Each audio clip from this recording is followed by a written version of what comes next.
At RALCO Generator, we make it easy to be a home standby generator owner. We've created this video resource to educate and familiarize you with your home standby generator. We encourage you to bookmark this for easy future reference. And as always, give us a call with any questions. Generator key. Your generator enclosure is locked and requires a key for you to open. We strongly recommend keeping your generator keys at your transfer switch so you always know where they are. Extra oil on hand. During long power outages, you may need to add oil to your generator. We'll cover this in greater detail later on. Always keep 1 to 2 quarts of 5W30 synthetic motor oil on hand for your generator. Exercise cycle.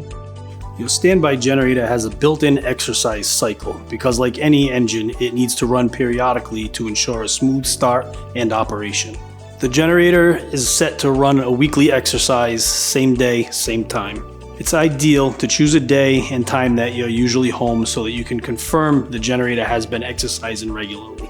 Listening for your generator's weekly exercise cycle is an easy way to proactively monitor that your generator is ready to perform when you need it. RALCO documents when your exercise cycle is set for, so if you're unsure, you can refer to your last service report or give us a call at the office. If you'd like your exercise cycle set to a different day or time, our service technicians can reset at your next planned maintenance visit, or you can call our service department and we can walk you through the process over the phone.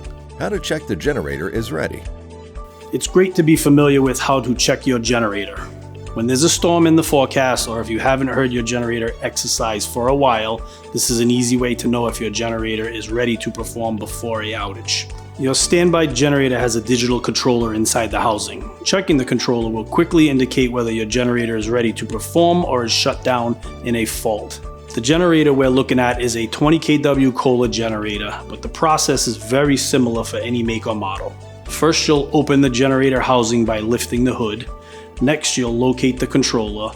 Controllers are located inside the unit, usually on the right-hand side like this one. If it's ready, it will be illuminated like this. If it's in a fault, note the fault code and give our service department a call. We can walk you through some simple troubleshooting over the phone if you're willing, or we can dispatch a service technician out immediately.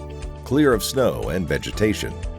Most home standby generators 26 kW and smaller have an air-cooled engine. Air-cooled engines operate by taking air into one end and exhausting it out the other.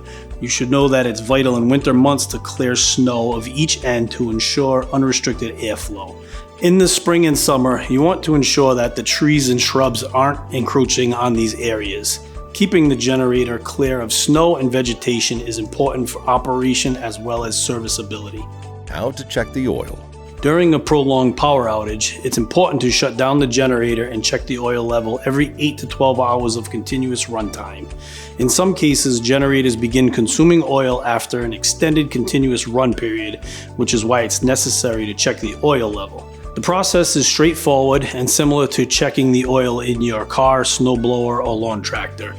But with the generator, it needs to be completed in a very specific sequence. You should also be aware that when you check the oil, you'll need to shut down the generator, which means everything supported by the generator, including lights, will shut off during the process. Before you go out to the generator, be sure to bring your generator key, a flashlight if it's dark outside, a rag or paper towels. Go to the generator, unlock and open the hood. First, you'll locate the generator circuit breaker and turn it off. When you do this, it takes the electrical load off the generator. So this is the point when everything supported by the generator will turn off. Next, you'll locate the on, auto, off switch and toggle that switch to off. When you do this, the generator will shut down. Be aware that the engine and everything inside the generator is hot as it has been running. So be careful and ideally let it cool down for a few minutes. Next, locate the dipstick. Pull out the dipstick. Wipe it clean with a rag or paper towel. Reinsert the dipstick completely. Pull out the dipstick and read the oil level. If the oil level is low, you're going to add oil in small increments. It's very important that you add a little at a time. You can always add more, but overfilling the oil will cause problems. First, locate the oil fill cap and remove it. Next, you'll add some oil in small increments and check the oil level on the dipstick after each addition.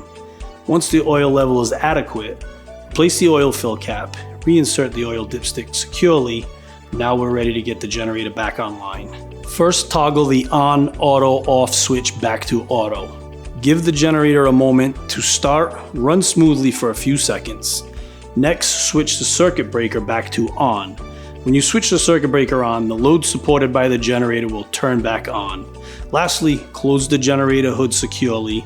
Now you're ready to run for another 8 to 12 hours. This process should be repeated every 8 to 12 hours of continuous runtime.